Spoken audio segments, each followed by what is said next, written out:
I couldn't Hey. tell. We see why, Ray Charles. Hello and welcome to the crossover, where nothing is out of bounds and everything is fair game. We have a lot to cover with you today, but first, let's check in with the Tunnel Crew. Please give a warm welcome to Stacks, Mvp, Rooftop, TP, and Big T. What's happening, everybody? I'm your man, Big T, alongside the usual cast of characters, my tag team partners, and you're listening to At Home with the Crossover. And we introduce my partners to you. We're going to start first. We don't normally start with him. We're going to start first with man's blind as a bat, or at least he looks that way. and the way his picks turned out last week, I really do believe he is blind as a bat. He didn't know who he was picking. Radar Charles is in the house. Radar, what's going on, man? You know what, Big T? You know, I appreciate that intro. Narrows the way when I'm trying to figure out what conference A&T is playing in today. You know what I'm saying? That's all I got to say. Narrows the way. I appreciate it. Say that's it. Yeah. Yeah, I'm trying to figure out what conference they in. I don't know what picks to make. And then we got the Elon legend joining us as usual. None other than Bro Mel. If you look at the history books, the man is all over him. Bro Mel is in the house. Bro Mel, what's going on? Oh, praise the Lord. Just glad to be with everybody again, always. There you go. And then we got the queen, the first lady, mama, doctor. TP is in the house. TP, what's going on? Everything. Blessings on blessings to everyone. Blessings on blessing. Then the Birdman is in the house, repping his Wake Forest Demon Deacons. They having another good season. They had a great season in football, having a good season in basketball. Bird, what's up? Hey, I'm blessed this past Sunday to see 24 years. There you go, man. Mm-hmm. Hey, praise the Lord for that, man. That's the way you're supposed to do it. Yeah. And then we got the man that brings the Ag swag to the show every week. Got that A&T logo, just repping proud as usual. Aggie P is in the house. Aggie P, what's up? Hey, bro, this is for Radar. Aggie Pride is nationwide, wherever we decide to go. That's right. You Wherever. know that, Radar. We can make moves like that. Okay. Hey, that means you want it, right? That means That's you right. want it. That's right. Hey, y'all, and together we're the Tunnel Crew, watching everything that happens inside and outside the tunnel, leading to the lines of competition in the world of sports. We kick off this edition of At Home with the Crossover with our man, the longest standing season ticket holder in Carolina Hurricanes history. We're talking about none other than our usual guest during the hockey season. Larry joins us. Larry, what is going on? Thanks for joining us again. Oh, thanks for having me, Big T. I always look forward to it. Yep. Things are looking up for the Canes right now, but it's a long season and there's still a lot of games to play. Yeah. We had a big weekend and looking forward to some games coming up. Well, and you know, it's interesting that you said it's a long season and everything, because they were struggling there for a little bit. They were 1-4 heading into their game last week against the Preds, and then they won that game last Friday 5-3. And then on Sunday, they went at Pittsburgh to play the Penguins, and they won that game 4-3. Right. And then turned around on yesterday and played a day game at Philadelphia and won that game in overtime 4-3 with 18 seconds left to go in overtime. So they're on a 3-game winning streak since that 1-4 stretch. How have they turned it around? Well, I tell you, they've had some injuries and some people out with COVID and different things like that. And they just hadn't been playing well lately. They've been playing flat. But the motivation was going to Pittsburgh and playing a division rival with the same number of points that we had, even though we had 3 games in hand. But we really played well. We never quit. One thing that was interesting to me is that in the second period, we scored a goal with 9 seconds into the period. And in the third period, we scored a goal with 9 seconds into the third period. And it seems like they must have caught something that Pittsburgh was doing early on in the game, and they took advantage of it. And they never quit. Yeah. And that was the key to that game. And we just played well. We played a very good game, I thought. Yeah. Well, correct me if I'm wrong. They're first place in the Metropolitan Division. Right. Currently second place in the Eastern Conference. Correct. And so they're right where you want to be. I mean, and what do we got? The April is when the playoffs start. So you're talking about what, a little over a month before playoff time? Well, a couple of months because it's the end of April. The end of April. First part of May. Okay. So the last home game is on my birthday, April 28th. All right. So I'll be there for that. I know you will. Yeah, but there are still a couple of months to go, and I think they'll probably make a couple of trades before the trade deadline in March 21st. So we'll see. Hey, anybody got a question for Larry about the Kings? I do. It's actually about hockey in general. Yes. Larry, before the show, you was talking about the fights. Yeah. I want to know when the game is over, the hockey game is over. Yes. Have you ever seen fights after the game? No. Is it over when everybody? I have been downstairs. I have been downstairs to watch players come out. Okay. And they come out together to get on the bus or go home, and they're friendly with each other. They know each other. These guys are friends. In fact, you remember Keith Primo used to play for the Carolina Hurricanes. Well, his brother, Wayne Primo, he and Keith got into a fight. Okay. And Keith said after the game, I think it was Keith that said after the game, I had to call my mother and apologize. Oh, wow. It's just the heat of the moment. The teams are big rivals. They get into it, and it's so physical anyway that they have to release the tension and the energy, and that's the way they do it. That's the way to do it. Okay. I was just wondering. Yeah. Larry, let me ask you this. You was talking about they may make a few trades. What do you feel like they need to get them over the top? Well, I'll tell you, I was worried about our goalie situation. The backup goalie, Ronta, he's been hot and cold, but the coach put him in for the Pittsburgh game of all games, the big game. And I thought, man, we made a mistake, but he came through and he won. And so the thing is, I don't think they're going to be looking for a goalie, but I do think they'll be looking for another defenseman because we've had some injuries, and we need another big defenseman to be there in the playoffs to help us get through. So I think that's where we will trade. Real quick, Larry, I wanted to ask you, you know how you see the turnover of rosters in the NBA and NFL?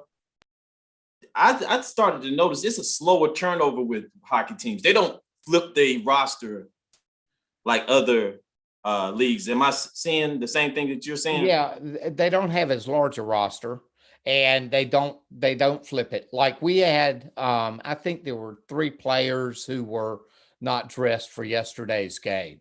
And so the teams remained pretty steady. Yeah, you got your teams and you know your lines also. Now, where they change the lines during the game if it's not working.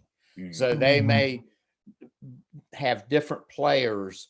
They have 4 lines, and the top line is supposedly the best, but you'll see members of the top line play on the 4th line sometimes just to motivate, or they need a spark here, or they need something there. And Brenda Moore is exceptional about doing that. He knows exactly what to do about that. Yeah.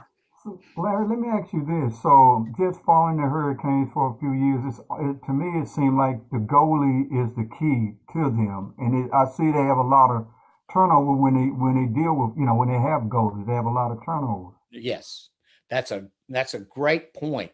The goalie in hockey is like the catcher in baseball or like the quarterback in football. They see the entire field, they see the entire ice, they see the plays, they see the players, they see everything that's going on.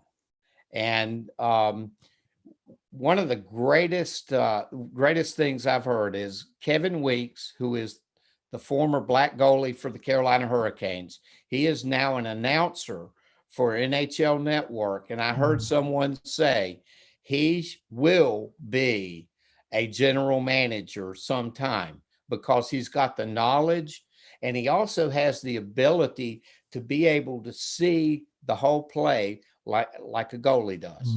And that's, goalies do well in general managers and also in coaches of teams. Yeah. Larry, is there an all-star game in hockey? Oh yeah, did you miss that? I missed it, Larry. Hey, oh man, put me in hockey jail. Yeah. I missed it. Game on you, Aggie P. So they can do trick shots. Who can do the It was best? in Yeah, they do it the was trick in Las shots and Vegas everything. this year. Yep. Mhm. And they had a skills tournament out on the Bellagio water Wow. where they were on little islands and shooting the puck to get it into a little basket on another little island. Oh yeah, it was awesome. It's Oh, great man, stuff. put I me didn't in watch. hockey jail. And I would I have loved didn't- that. the Metropolitan team, which is where the Hurricanes play in the Metropolitan Division, they won that All-Star game. And guess who was the coach? Rod Of Brindamore. course, Rod. Yeah, The Iron Man. that's right. That's Hey, a good name for him. And I want to piggyback off of what Aggie P said, because I know in years past I've watched a little bit of the skills competition. I didn't get a chance to see it this year. Do they still have the one where they have the targets at the around the goal and the guys take and hit? Man, if you want to see how good they are at controlling those pucks, they have targets around the goal. And guess who won that? A Kane. Sebastian Aho. For the Hurricanes. Yes. Yeah. There Good you stuff. go. Good I'm stuff. gonna go back and find that on YouTube. I love Oh yeah. It's And excellent. if I may say, it's better than the slam dunk contest, sir. Way better than the slam dunk contest. It's like a shooting contest on ice. Well, hey, yeah. Larry, I got another quick question real quick. I'm gonna get out of the way so somebody else can go. As far as, okay, so we saw the Pro Bowl this year and we saw the guys, they get the ball, run through the line. As soon as the defensive player gets there, they blow the whistle. They don't even tackle. In hockey, are they still hitting like it's a real? Okay, good. The 'Cause I was gonna coaches say told them, "Don't you dare get injured." but it's not as bad as football, though. Football. Well, yeah, it's not as bad as football. I mean, they're still checking and things, but they're not hitting like they usually like do. they do. Okay, No. good. Good. Well, hey, real quick, I want to ask you about. So last week they did an all-black NHL broadcast, radio announcer, television guys, everything. Your thoughts on that, Larry? Since this is Black History Month. Oh, that's historical, isn't it? Yeah, I mean, that is really saying something. It was J.T. Brown and Everett Fitzhugh, and they covered the Krakens, the Seattle Krakens, the new team in the NHL, and I think they were playing Winnipeg. Yeah, and I understand they did a terrific job. So that's just breaking great. ground. Just Just Yep. good stuff. Well, Larry, hey, we only got 30 seconds left. Give us your hockey name of the day on the way out. Okay. The guy's name is Larry Playfair. Playfair. Yeah, he's retired. He played in the 1980s, and he was a goon. He even said that when he was in the midget league, that his team lost in a game, and in the line where you shake hands, that he hit a guy in the face. That's Larry Playfair. Playfair. I like Larry. So you like Larry? I like him.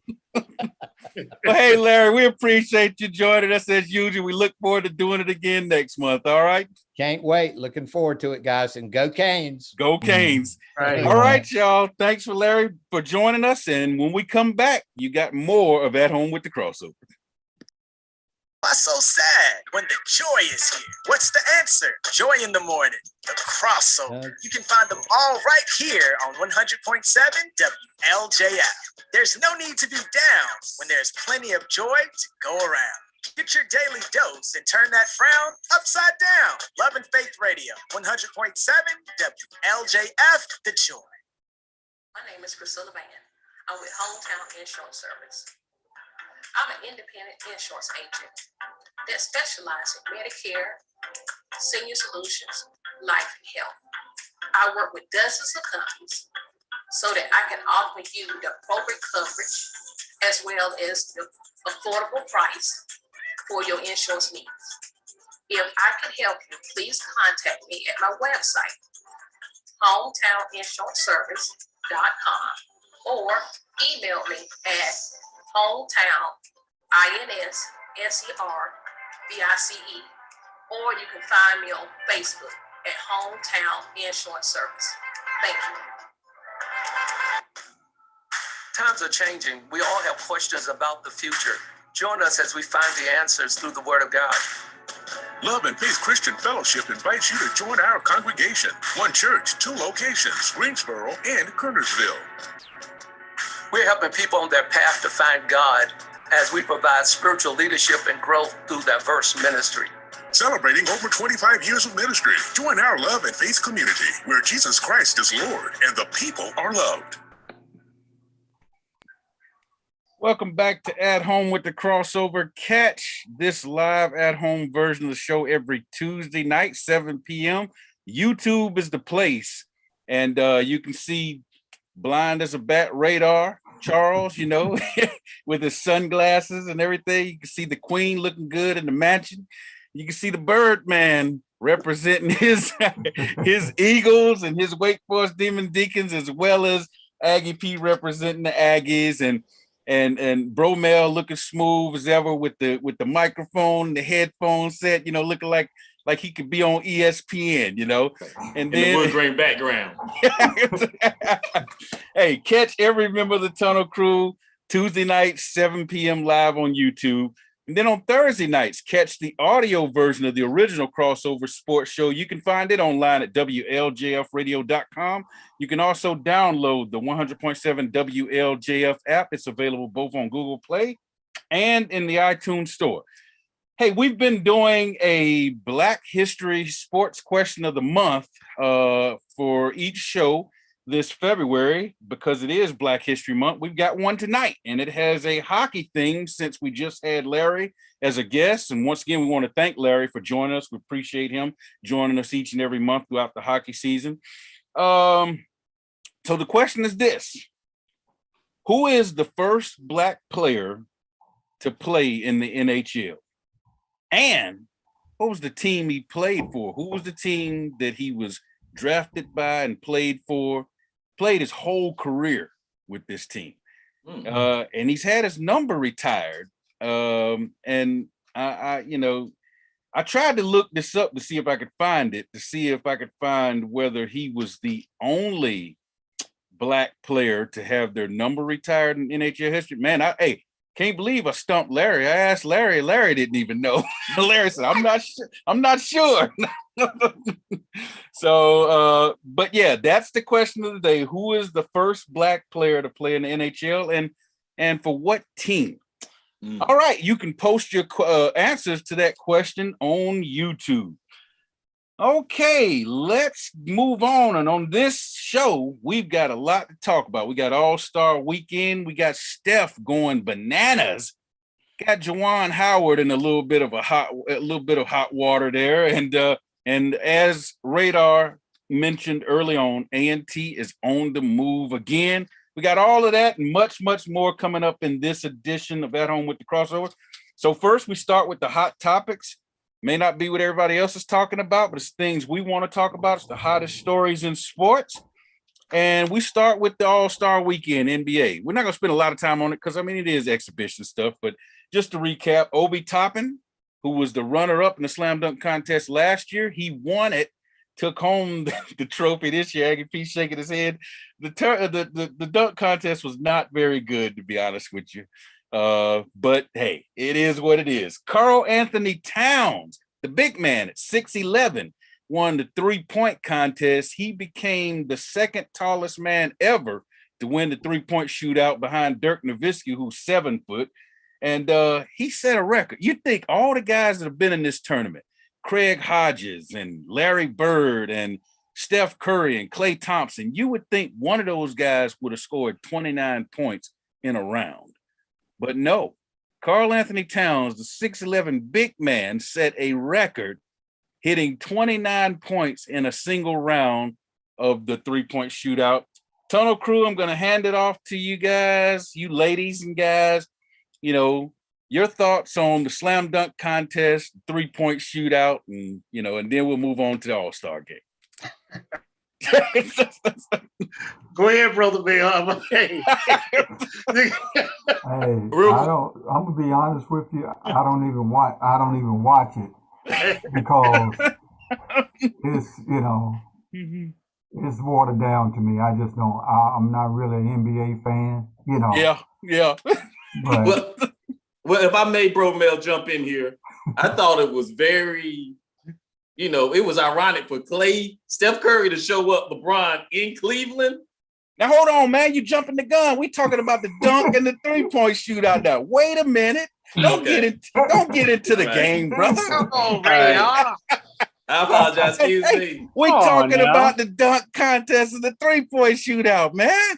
I said, well, okay. You know what, Ray? I know what you're saying. You're saying you don't even. You bring up a good point. No, you saying you don't even care about that. That's what you said. You're like, we don't care about that. Right. A big man won the three-point contest. That told you how bad it was. Wait it's like a a short minute. person running the dunk contest. Wait a minute now. So Radar, you said a big man can't win a three-point contest. That's what I'm saying. That's like a big man winning the track meet. That's a bad track meet. Wait a minute again. I know some big guys that can move, Radar. TP, your thoughts. On the big and tall here on this show. TP, your thoughts. Give us your thoughts.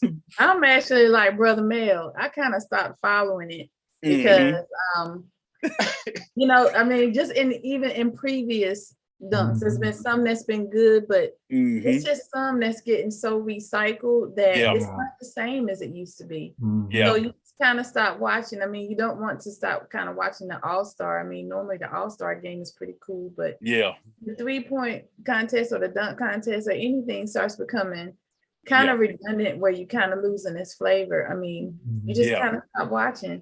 And you know, that's a good thing to talk about. Why are we stopped watching it? What is it that they can do that's a little better? Yeah. Well, and when you said the dunks are redundant, I'm tired of seeing that one where they go between the legs and do the, you know, I mean, it's like, how many times can we see that same dunk, you know? But Big T, you have to admit now, what was his name? The first guy, was it Anthony? Oh yeah, Cole Anthony. With it now. When he came out and changed it to the Timberlands, if he would have just made the first one, Big T, it might have brought some excitement. Yeah. If you didn't see it, Brother Man, it took this brother about 6 tries. Yeah. My dunked the ball. It's a Timberlands. Hey, right there was that killed it. I was like, okay, Timberlands. All right, this is kind of nice because Timberlands are heavy. You know, he went up. Anyway, it was just ugly. Oh my God. Yeah. It was ugly. Yeah. Oh man. Bird, your thoughts? You got any thoughts? I will say this. This was my first time actually staying tuned to it. You know, I guess that was just because of the pits. But I will say this as well, and I'm going to credit my brother for saying this, and I agree with him. They need to replace the dunk contest with something else, like take the top best one-on-one players and do like a best 2 out of 3. Like if you score a shot, then the next shot wins, or if you got to score or something like that, you know. Yeah, I know what they can do. Like what's that? They can play horse. Yeah, 2-ball competition or something like that, you know. They've got to shake it up because I think it's getting a little stale, you know. And like somebody on ESPN said, every now and then you have a dunk or two from a contest that's memorable, but the contest as a whole is not really all that memorable like it used to be back in the day. Yeah. All right, well, now, Radar, we can move on to the game. we can move on to the game where on Sunday, Team LeBron won the game 163-160. LeBron James hit the game winner. It was the game-winning target score because, you know, they started that Kobe Bryant rule where after he died, where when you go into the fourth quarter, whichever team has the lead, if they get 24 points, the game is over. So that means even if the other team is down by 10 or 15, they can still come back and win it. They just got to make up those 15 points plus get the 24 to win it, you know. So and so, you know, Team LeBron, they won it when LeBron hit that fadeaway jumper to get the target score. So final score was 163-160. He had 24 points, 6 rebounds, 8 assists. Hey, did y'all think about that stat line though? I haven't heard anybody say this. He scored 24 points, which was Kobe's number, and he had 8 assists, which was Kobe's number. You know? Wow. I mean, stop and think about that, man. Yeah. I thought that was kind of weird, you know? And at some point, did Kobe wear 6? Did he wear 6 in high school? Because I was trying to get that 6 assist in there. Oh, okay. Hey, I was trying to get that 6 assist in there, y'all.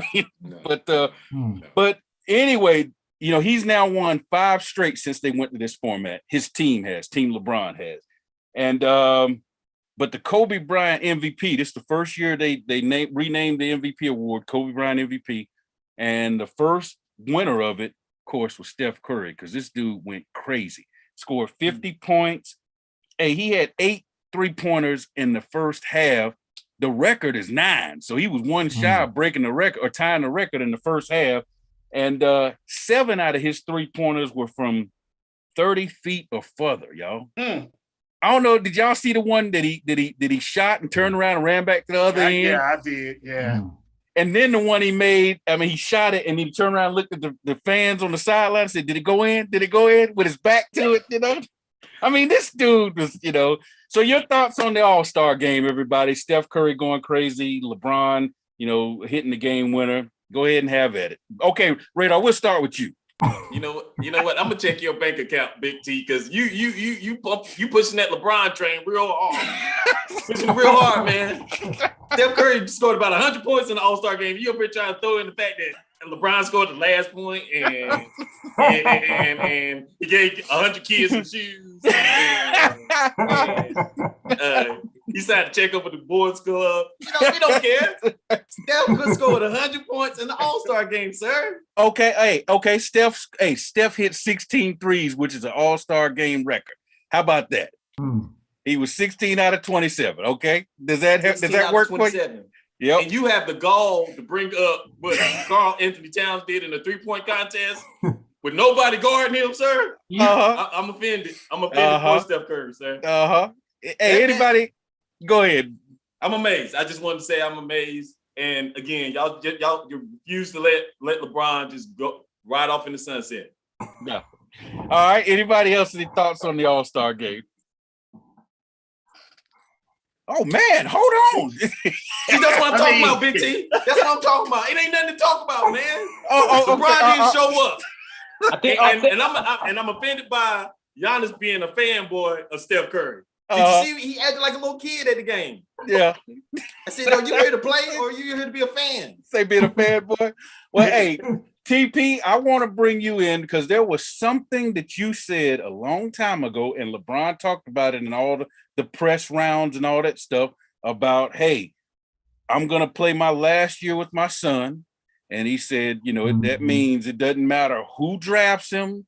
You know, that's where I'm going. And he said, if it's tampering, then I guess I'm tampering. And his son will be eligible to enter the league in 2024.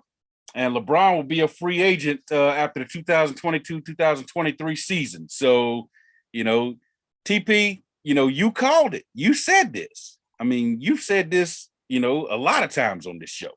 Well, I'm the queen. That's exactly right. Hey, when we come back, we're going to let TP elaborate on that. And we got a lot more, including the question of the day. You're listening At Home with the Crossover. Why so sad when the joy is here? What's the answer? Joy in the morning, the crossover. You can find them all right here on 100.7 WLJF. There's no need to be down when there's plenty of joy to go around. Get your daily dose and turn that frown upside down. Love and Faith Radio, 100.7 WLJF, the joy. My name is Priscilla Van. I'm with Hometown Insurance Service.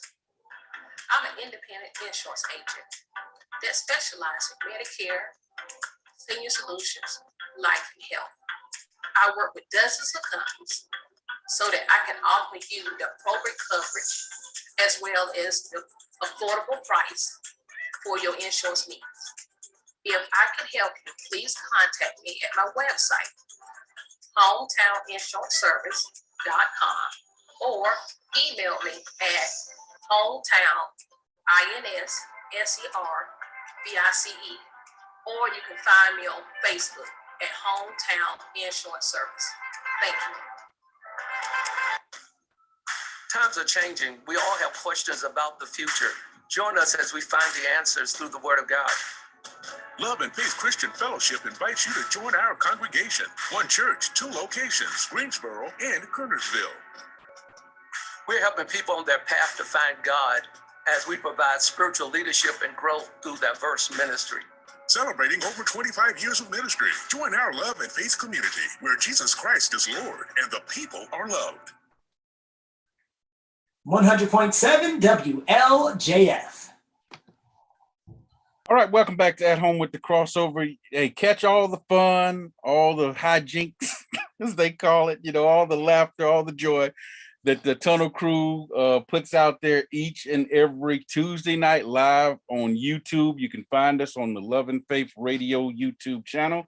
Be sure to like, share, and subscribe. Tell all your friends about it. And then on Thursday night, catch the audio version of the original Crossover Sports Show. You can find it online at WLJFradio.com. You can also download the 100.7 WLJF app. It's available both on Google Play and in the iTunes Store. So catch us every week, Tuesday night, 7 p.m. on YouTube, Thursday night, 7 p.m. on WLJFradio.com. All right, Queen, we had that Black History Question of the Month. You're the social media watcher for us, and the question was, who is the first Black player to play in the NHL and for what team? We get any answers from our listeners on YouTube? We actually have a lot of feedback. Okay.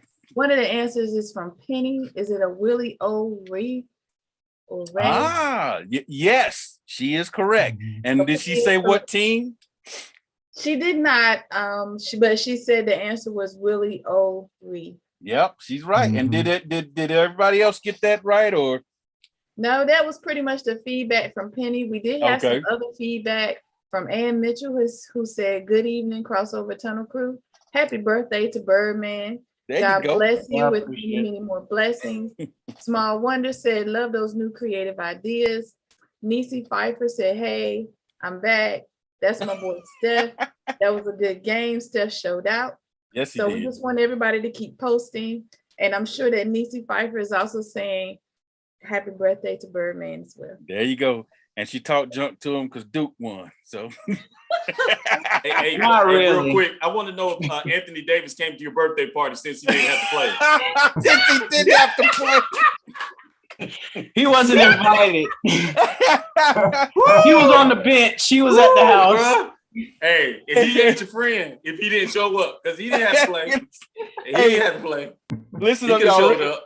Real quick, just a quick thing on Willie O'Ree. He played for the Boston Bruins from 1958 to 1979, 21-year career in the NHL. And here's what was interesting. He said in the hockey cities, he didn't get a whole lot of racial comments and things like that. It was when he came to United States and played in the U.S. cities, he got comments like, go back to the South and shouldn't you be picking cotton and things like that? And I said, leave it to America, you know, you know. And then here's the funny thing: the man is from Canada. So to say go back to the South, I mean, come on now. But lately he's been working for the NHL as a diversity ambassador since 1998, and he goes around to schools and hockey programs, talking to kids, promoting inclusion and diversity in hockey. So Willie O'Ree, they retired his number. He wore number 22. His number was retired, and they retired his number on the night they played the Carolina Hurricanes, and the Hurricanes won. They spoiled his jersey retirement night. So all right, let's move on. We got a lot of stories to cover, and the way we're going to cover those is through our question of the day. Our question of the day is this: agree or disagree? That's the question of the day. And I'm simply going to toss some big stories out there, and then the tunnel crew is going to talk about whether they agree or disagree with these stories. And the first, you know what? I'm not even going to toss this one out because we already kind of settled that debate. We said, you know, should we eliminate the slam dunk contest? I think everybody's like, yeah, maybe, you know. So we're gonna move past that one. We're gonna jump to, does the NBA have the best all-star game in professional sports? Because we talked about the Pro Bowl. Pro Bowl is terrible now, you know. Baseball, well, really, to be honest with you, the baseball all-star game is the closest one to playing a real game. You know, I mean, they actually out there playing. But is the NBA all-star game the best all-star game in sports? Tunnel crew, your thoughts? No, I don't think so. I think baseball is. Yeah. You know, I think baseball is because it's more real. Yep. More real in the sense of you seeing baseball than it is the rest of them. You know, football is a joke now. I'm like, you know. Yeah, I think I'd agree with that. That ain't flag football. You have to say it's worse than flag now, right? Hey, anybody else on the tunnel crew want to take a shot at that one? You better watch out, bro, Mel. Aggie P got real shaky over there as soon as he said football gets soft. Hey, Brother Bell is telling the truth right now. Yep. I have to agree with him, man. I go with baseball, or now, I mean, since hockey. Larry got me interested. I like to see the hockey all-star. Yeah. But football and basketball, man, it's not even worth. You know, I mean, yeah. It seemed like basketball got interested in the fourth quarter. You know, when they, you know, that's when they seem to actually take it a little bit more seriously. But the rest of the game, it's just highlight real stuff. You know. All right, so if no one else wants to take a shot at that one, I'll throw the next one out. So CP3, he actually played a brief moment in the NBA All-Star game, but it was learned that he suffered a hand fracture on that same hand that he injured last year, and he's going to be his right thumb, and he's going to be out 6 to 8 weeks. Playoffs begin in 7 weeks. The question is this: are the Suns done with CP3 missing that much action? They're currently, they are 48-11. They got the best record in the NBA, and CP3 is averaging 10.7 assists per game, which is number one in the NBA. Are they gonna miss him to the point that it's gonna really tank their season, or you think they're gonna be able to weather the storm? They can ride the ship. I could see it because they're one of the teams that got the easiest, most remaining schedule in the league right now. And they got playmakers outside of CP3, and they may lose some, but it's not going to hurt them to a point where it's going to make or break their playoff hopes. Okay. I agree with Bird on that one. Yeah. I agree as well. I don't think they'll lose that many games and not to make the playoff. Yeah. I think they're going to be in the playoff, you know. Now, but let me ask you this. Do you think it affects their seeding to the point that it makes their road to the championship harder? I don't think so. I think when it comes to the playoff, you just have to play. You know, if you start looking at somebody's record, then you're going to end up losing anyway. you know. Yeah. But in the NBA, you just got to go out and play the game, you know. Yeah. You know, they're what, number 2 now? Is it number 1 or number 2 now? Number 1. They've got the best record by 6 games, I think, you know. Yeah, so anything can happen. But, you know, of course, matchup does matter, you know. But I think, you know, they have been there and done that, you know. Yeah. So, And Cameron Payne is playing really well. I think he's learned a great deal playing behind Chris Paul. Yeah. So I think they got a real good shot at still, like Birdman and everyone is saying, that I think they can weather the storm, especially with the West being what the West. Okay. So does anybody else want to make a comment on that, or you want to move on to the next question? Let's go with the next question. All right.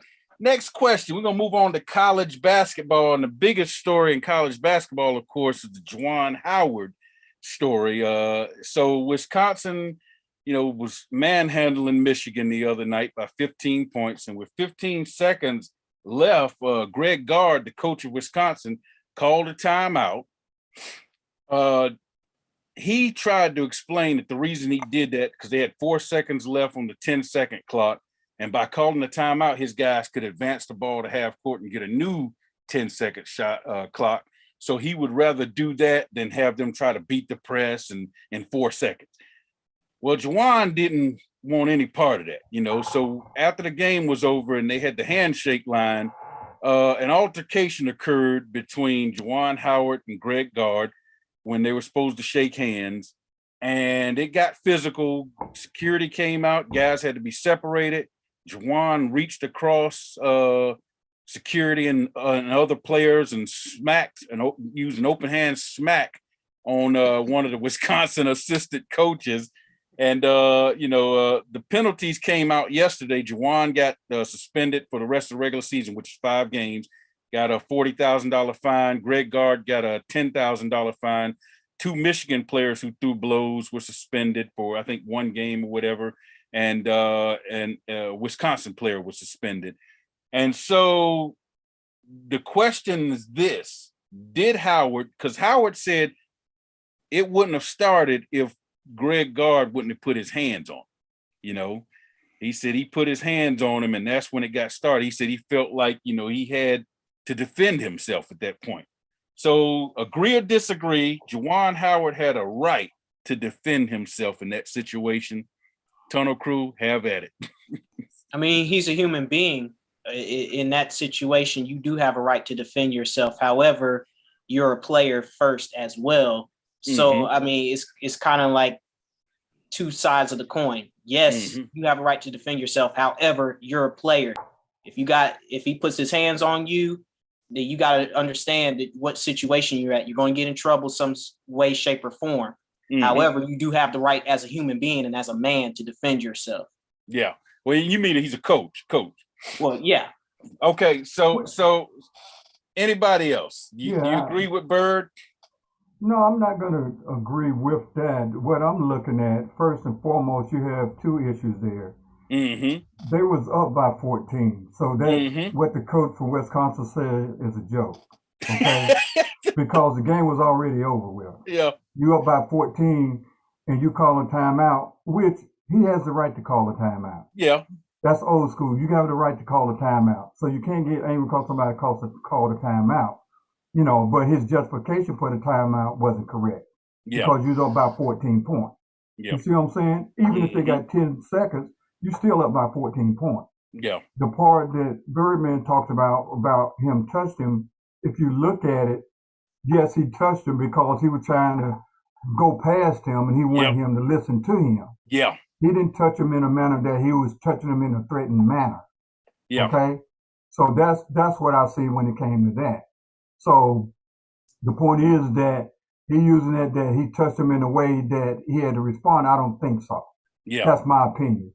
But the point is that he doesn't have a right to put his hands on somebody else, you know, and not, you know, at all. And I'm looking at it as a coach and not a player, because you're a leader. And as a leader, your player is going to follow you regardless if it's right, wrong, and indifference. And that's what happened. You know, they're going to do that. But the bad thing about it that I look at it, how many other kids gonna watch this, and then you're gonna say have that trickle down effect. I'm talking about youth. I'm talking about high school players because they see these things and they're gonna emulate those things. Yeah. And I just think it's not good for basketball, regardless of what level he's on. I just don't think, and that's just my thought on it. TP, Aggie P, Radar, y'all got any thoughts? Yeah, I mean, hey, Brother Mel said it all. I mean, I know it's a lot of emotion there. You're losing and all the above, but you do not throw that punch. No. Especially as a coach. He was just wrong. I'm sorry. I mean, I know he wish he could rewind the time. He probably wouldn't do it, but hey, I mean, because I try to justify it. I mean, I looked at the video and I saw that he was trying to walk by, like Brother Mill said, and he, got his attention. I was like, But the main thing, Tony Crew, is that the punch was wrong. Yeah.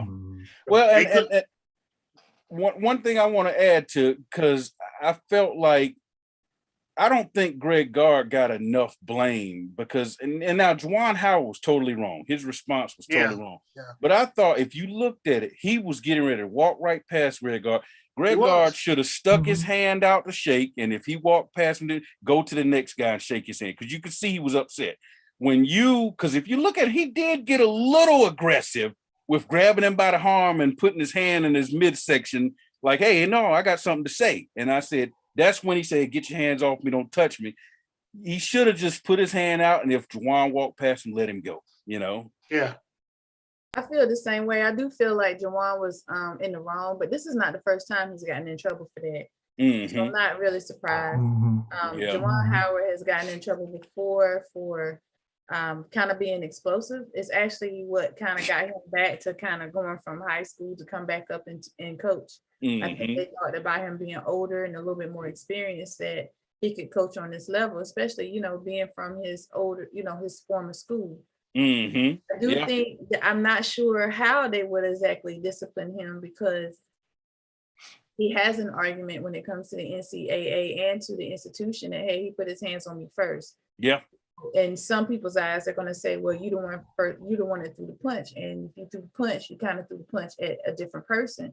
Yeah. But we also don't know what was being said. Right. No pun intended, but we don't know if something derogatory or racial was being said. Yeah. But at the same time, Juwan Howard has a history of this, and this is what no university wants, is an explosive coach. So I will be interested in knowing what it is. I do think that the NCAA is going to take a little bit of time. I do think Juwan Howard is going to be like, see right there, he touched me right there. And so you're going to have that kind of back and forth pettiness until they come up with it. But the committee for the NCAA will be the ones that would really come up with this, as well as for Michigan, because sometimes the NCAA asks Michigan, or they ask any school, what type of disciplinary action are you going to come up with? And then we will decide if that's a good enough recommendation to pass down as disciplinary action. Radar, you look like you ready to jump in. I was going to say real quick that him saying that guy putting his hands on me is the equivalent of me telling Aggie P, you can't come in the studio tonight. Aggie P gonna be like, move, bro. Get out of here. He ain't even gonna use a swing for me. Juwan Howard's is 6'11", bird, man. That's like a little kid coming up to you telling you, you can't come in here. You gonna be like, excuse me, little boy. You just gonna move him to the side. You ain't got to swing on him. But Big T, real quick, you know what I wish they would do? What's that? Just not shake hands in college sports. Yeah. Because hey, football, you don't do that. Yeah. There's no way we could have, man. Oh my. Say no way you could have done it. No way, Big T. I wish they would just do away with it in college sports. Yeah. Yeah. Well, there's been a lot of talk of that on ESPN this week too, saying should they even do it in the first place. Right. Hey, y'all, be sure to catch this live at-home edition of The Crossover every Tuesday night, 7 p.m. on YouTube. Go to the Love and Faith Radio YouTube channel. Be sure to like, share, subscribe. And then on Thursday nights, catch the original audio version of the show at 7 p.m. And you can find it online at WLJFradio.com. You can also download the WLJF app. It's available both on Google Play and in the iTunes Store. When we come back, it's time for the wrap-up. Why Why so sad when the joy is here? What's the answer? Joy in the morning, the crossover. You can find them all right here on 100.7 WLJF. There's no need to be down when there's plenty of joy to go around. Get your daily dose and turn that frown upside down. Love and Faith Radio, 100.7 WLJF, the joy. My name is Priscilla Van. I'm with Hometown Insurance Service. I'm an independent insurance agent that specializes in Medicare, senior solutions, life, and health. I work with dozens of companies so that I can offer you the appropriate coverage as well as the affordable price for your insurance needs. If I can help you, please contact me at my website, hometowninsuranceservice.com, or email me at hometown.inservice, or you can find me on Facebook at Hometown Insurance Service. Thank you. Times are changing. We all have questions about the future. Join us as we find the answers through the Word of God. Love and Faith Christian Fellowship invites you to join our congregation. One church, 2 locations, Greensboro and Kernersville. We're helping people on their path to find God as we provide spiritual leadership and growth through diverse ministry. Celebrating over 25 years of ministry. Join our Love and Faith community where Jesus Christ is Lord and the people are loved. It's time now for the crossover wrap-up report.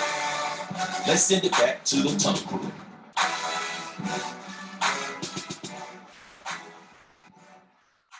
Welcome back to At Home with the Crossover. A couple of quick mentions right quick before we get into our picks and all that stuff. Brian Flores was hired on Saturday by the Steelers as a defensive assistant / linebackers coach. And as everybody knows, Mike Tomlin is the only black head coach in the NFL. So he's giving the brother a chance. And I don't know. I mean, y'all can agree with this or disagree with this. Go ahead, Agape. You don't like that? No, man. It seemed like it's lack of better words from Aggie P. It just seemed like it's going to take away from the movement that he started. Yeah. To me, that's my opinion. Okay, let me jump in and say this right quick. You know what? I saw it a little different. Now, I could be wrong on this, but I see Tomlin. So we know everybody has said, hey, that's it. Brother messed up. He's never going to coach in this league again. So I see Tomlin saying, okay, I'm going to get a brother a chance. Bring him on my staff. Is it possible that Tomlin could be looking at him as a possible successor? Yeah. Moving him into the head coaching position and giving him something that everybody said he would never get again. And then on top of that, all legal experts are saying the league doesn't want any part of this lawsuit. This is the kind of lawsuit that usually gets settled. I could see a scenario where the brother gets settlement money, makes the league make some changes, because they're already talking about restructuring and changing everything for the hiring process and all that stuff, and ends up with a head coaching job. This dude could be a triple winner, a triple crown winner, you know, at the end of the day. That's my thought. I don't know, BT, I want ownership. Okay. I want him to stay in the fight. I want some minority owners. I want to see this thing change, man, for the better. So this feels like throwing in the towel to you a little bit. To me, it do a little bit. I mean, I looked at it from your point of view. I said, oh, Tomlin might be getting ready to leave. Okay, he'll step up. Okay, after he step up, we right back to he might be the only African American head coach. So I look at this too, Aggie P and Big T as well, and it's both on both of you guys' side as well, is that you have to look at too the Rooney Rule, and it's up under the Rooneys. So I'm thinking him going there, it's another way of Pittsburgh showing that they are able to, you know, meet those obligations, those needs of hiring, another black coach. And I feel like as well as that, is Tomlin gone, then he can slide into that spot. Yeah, I just really believe that can possibly occur. Far as the movement's concerned, I think that, people may look at it like Aggie P is saying, but the thing is that, he's given another opportunity. And if you can't help your brother out, your brother's keeper, whatever, you only got one black head coach there. So if he can't reach out and say, okay, brother, I'm gonna help you. Who's gonna help him? Who's gonna You know help? what I'm saying? Exactly. Yeah. You know, so you know, it's either way, but I think he has a strong enough suit, you know, to be able to survive and not give in, because no money can fix what have occurred over the decades of NFL football. Yeah. You just, you know, and you just got one black head coach. Hey, it's gonna be far in between from here on out. Yeah. All right, let's jump on into the picks here. Well, first, let's recap what happened last week. I went 3-1. Aggie P, Birdman, and TP went 1-3, and Bromel, Radar, and Stats all went 0-4. So the overall standings look like this. I'm on top with 22 wins. Aggie P is next, tied with Birdman with 20 wins. Bromel is third. He's got 19 wins. Radar has 18 wins, and he and TP are tied with 18 wins. Stats bringing up the rear with 15 wins. All right, let's look at the games for this week, and they look like this. We got Duke at Virginia tomorrow night. We got Purdue at Michigan State on Saturday. We got Auburn at Tennessee on Saturday. We got Kentucky at Arkansas on Saturday. And then we got the Hurricanes in honor of Larry. The Oilers are coming to the Canes on Sunday. And let's go ahead and see the picks. I took the Bulls, Purdue, Auburn, and the Carolina Hurricanes. Next, Aggie P. Yes, sir. I took Duke, Purdue, Auburn, and the Canes. All right. Next, Birdman. I took Grizzlies, Virginia, Purdue, Auburn. All right. Next up, Bromel. Oh, I got the Bulls, the Purdue, Auburn, and the Hurricanes. All right. Next up, we got Radar, Charles. Well, all right. I got the Bulls, Auburn, Kentucky, and the Oilers. All right. He took the Oilers over the Canes. TP. I have the Grizzlies, Auburn, Kentucky, and the Hurricanes. All right. And then that leaves Stats. Stats didn't turn his picks in, so he's 0-4. Starting off the week. He's already in the gutter, and he's starting off the week 0-4. Man, come on, Stats. All right. Some music for that.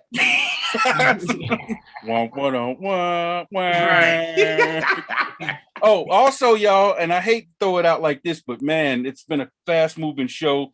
A&T, the move is official. They are now officially moving to the Colonial Athletic Association. All sports starting this summer, except for bowling and football. Football will be moving in 2023, and I think we hear that bowling will be staying at the MEAC. Is that how it's gonna play out? Something like that. Aggies, your thoughts real quick. Good move, bad move? Good move.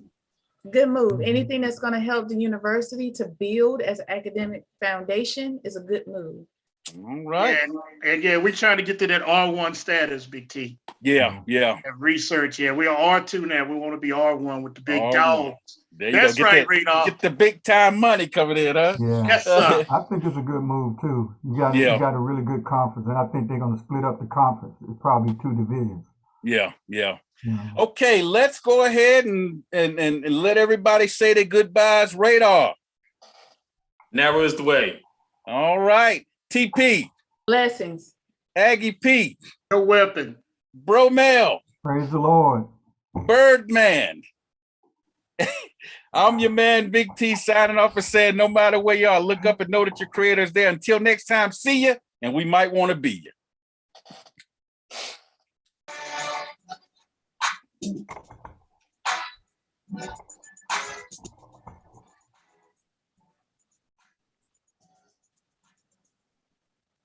That's all we have for you today. So be sure to join us next week for the crossover. And remember, the Tunnel Crew don't play unless we have something to say.